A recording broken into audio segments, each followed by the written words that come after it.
देख ही रहे मंत्री लोग दो दो जगह कर रखे हैं, पुराना आवास भी रखे हैं और नया आवास भी रखे हैं। जो विधायक हार के गए वो आवास नहीं छोड़ रहे हैं। तो मेरा कहना है कि जो आवास मुझे अलॉटमेंट होगा वो किसी वीआईपी पर्सन क्यों होगा, इसलिए मैं वो आवास लूंगा। बिल्कुल आज मीडिया के सामने कह रहा हूँ, और वो मैं अपने क्षेत्र से आने वाले 10-15 विद्यार्थियों को अलॉटमेंट कर दूंगा। वो रहेंगे, पढ़ाई करेंगे वहाँ से। नहीं, मुकर नहीं रहे, ये मुकरना नहीं कहते। नहीं, आपने बड़ी बात। विधानसभा परिसर पहुंच चुके हैं और हम जानने का कोशिश दादा आगे चल आगे चले आइए। सरकार की उदासीनता है। सरकार राज्य के लोगों की सुरक्षा, राज्य के लोगों की कार्य के लिए गंभीर नहीं है। उनकी गंभीरता ना होने के कारण ही आज इस प्रकार के मामले सामने आ रहे हैं कि अब 10वीं के बच्चों का भी पेपर लीक हो रहा है। काफ़ी बच्चों ने हमें फ़ोन किया, वो काफ़ी डिप्रेस्ड हो चुके हैं। वो बार बार यही सवाल कर रहे हैं, भैया क्या होगा हम लोग का फ्यूचर। तो सरकार कहीं ना कहीं जो आम जनता है, आम जनता के जो बच्चे हैं उनके भविष्य को लेकर गंभीर नहीं है। वो केवल और केवल जो बड़े लोग हैं उनके फैमिली को लेकर, उनकी सुख सुविधा को लेकर गंभीर है, जिस कारण आज ये 10वीं की परीक्षा में पेपर लीक होना उसी का परिणाम है। क्या कहेंगे, आज से सत्र की शुरुआत है जी। आशा तो यही करेंगे कि जिन वादों के साथ सरकार बनी है और जिन मुद्दों का आज इस राज्य की जनता बेसब्री से इंतजार कर रही है समाधान होने का, राज्य की जनता जिन विषयों को चाहती है कि इनके समाधान होने से हमारा बेहतर भविष्य हो सके, हम चाहेंगे कि बजट उस अनुकूल पारित हो। मैया सम्मान राशि नहीं मिल रही है, क्या कहेंगे जयराम जी? देखिए, मैंने शुरू में ही कहा था, हालांकि हमें आलोचना का सामना भी करना पड़ा था मैया सम्मान योजना पर जो हमने टिप्पणी किया था, लेकिन मैंने कहा था कि ये क्षणिक है, ये क्षण भर के लिए, ये एक लंबे समय तक कारगर साबित नहीं होगी और फलस्वरूप सामने होता हुआ दिख रहा है। जो रोजगार है या फिर जो सहायता राशि मिलनी थी वो, उसका क्या मुद्दा उठाएंगे आप सदन? निसंदेह सदन लंबा है और कोई ऐसे मुद्दे नहीं है जो छूटेंगे। धन्यवाद। देखिए जयराम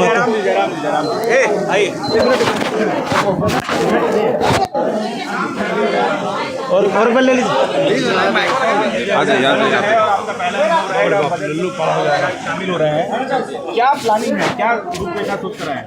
बहुत सारे विषय हैं जिनको सोच कर आए हैं, जो राज्य स्तरीय हैं, कोयलांचल स्तरीय हैं, जिला स्तरीय हैं, और जैसे ही हमें अवसर मिलेगा उन विषयों पर वार्तालाप होगी, उन विषयों पर चर्चा होगी और उन समस्याओं का निदान करने के लिए सरकार पर प्रेशर बनेगा। पेपर लीक का मामला किस तरीके से? देखिए करिश्मा जी, पेपर लीक का मामला बिल्कुल जघन्य अपराध है। जिन लोगों ने भी इस कृत्य को अंजाम दिया है, सरकार उन पर गंभीर होकर कार्रवाई करे, क्योंकि अगर ऐसा नहीं होता है तो जो आम व्यक्ति है उनका इस जो व्यवस्था है, जो सिस्टम है, उस पर विश्वास टूटेगा और वो ये मान के चलेंगे कि एक आम व्यक्ति का जीवन की सुरक्षा किसी के का उसके दायित्व किन्हीं का नहीं, उनकी जिम्मेदारी किन्हीं की नहीं है। जयराम जी, आप कितने गंभीर हैं इन मुद्दों को लेकर के? जी बिल्कुल, जयराम जी का क्या स्टैंड है, क्या गंभीर मुद्दे हैं, क्योंकि जो पढ़ने वाले स्कूल कॉलेज के छात्र हैं, इस राज्य की भविष्य, इस देश की भविष्य हैं और उनके भविष्य के साथ अगर खिलवाड़ होगा तो निसंदेह ये गंभीर मुद्दे हैं, इन पर गंभीर चर्चाएं होनी चाहिए। अध्यक्ष की नियुक्ति अभी तक नहीं हो पाई है। स्ट्रैटेजी के साथ पहुंचा है, आपकी क्या स्ट्रैटेजी है?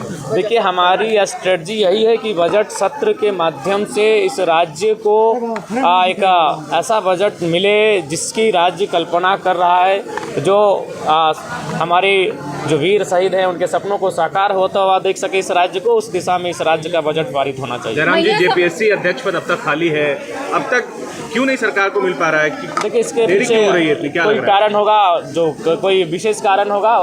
आशा करते हैं कि सदन जब चलेगा तो जेपीएससी अध्यक्ष की भरपाई की मांग उठेगी सदन में। लेकिन जो युवा वो कह रहे हैं कि जयराम जी अब इन मुद्दों पर बहुत सुस्त हो गए हैं। देखिए, सुस्त का सवाल नहीं, हमारा अगर धनबाद पड़ता है, आंदोलन रांची में होता है, इसीलिए देखिए आंदोलन में जब भी हुआ है तो रांची को हम लोग अपने रांची के साथियों के हवाले छोड़े कि यहाँ के आंदोलन को देखभाल करेंगे, उपस्थिति देंगे और उनको उनका सहयोग करेंगे।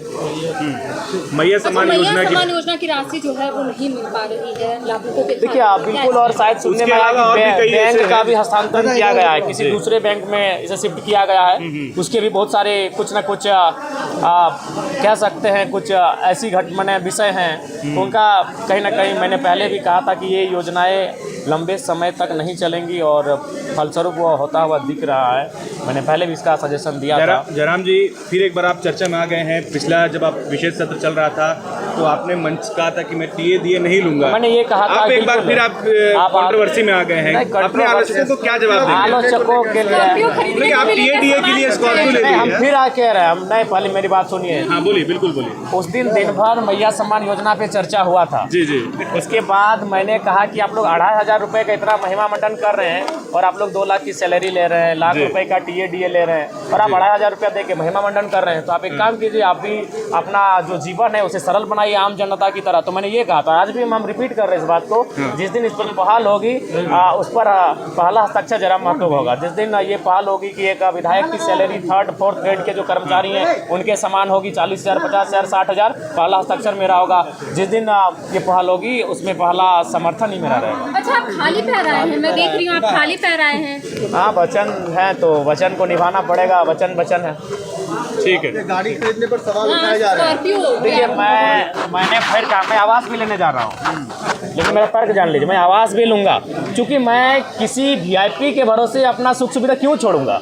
मेरी राज्य की जनता गरीब है, लाचार है, बेबस है, यहाँ के छात्र प्रताड़ित है, परेशान है। तो जो सुविधा मुझे सरकार से मिलेगी मैं वो सुविधा लूँगा और उन्हें मैं रॉबिन हुड के तर्ज पर जनता को दूंगा।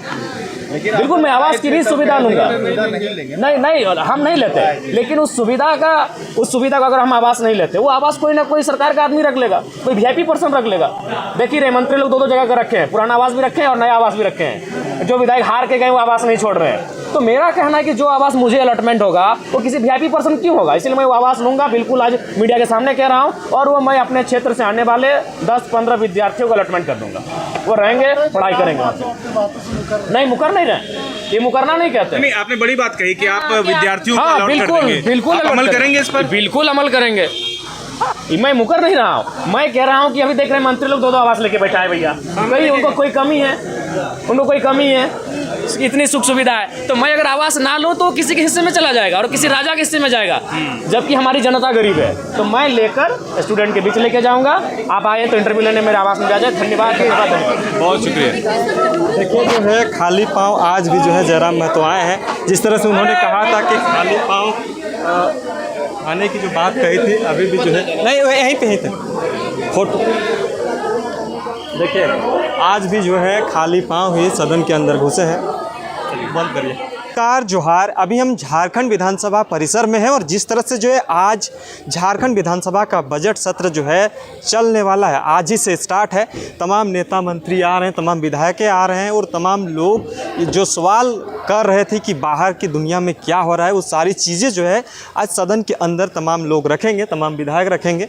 और बहुत जल्द जो है यहाँ पर तमाम लोग भी आ रहे हैं, जयराम महतो भी आ रहे हैं। उनको विजुअल को हम आप तक दिखाने की कोशिश कर रहे हैं कि जयराम महतो बाहर में जिस तरह से जो है क्रियाकलापें अपनाता है, क्या सदन के अंदर जब जाते हैं तो क्या क्रियाकलापें अपना रहा है, देखिए पहले।